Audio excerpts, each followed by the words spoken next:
So last month, my friends and I decided that we were going to become cultured adults and start a book club.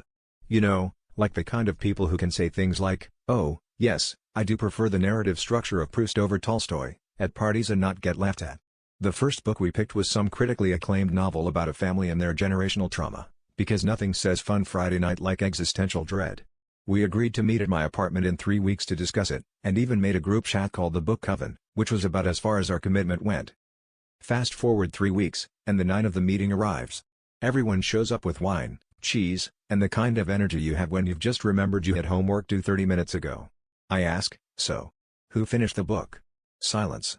A couple people give me sheepish grins. Sarah claims she read the summary on Wikipedia but got the gist.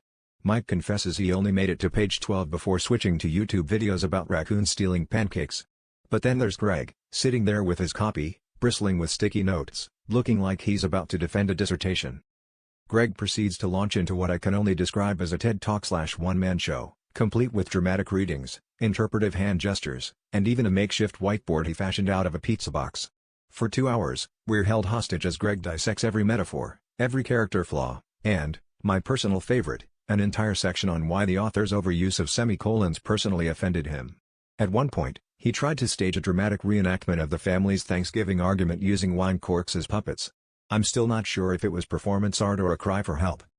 Finally, as the evening winds down and the cheese plate is nothing but crumbs, Greg sighs, slams the book shut, and says, "Well, that's everything I hated about the book. Any thoughts?"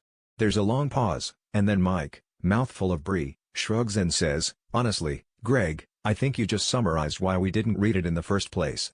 So in the end, our book club turned out to be less Oprah's book club and more Greg's roast hour, and ironically, the only thing anyone actually finished was the wine.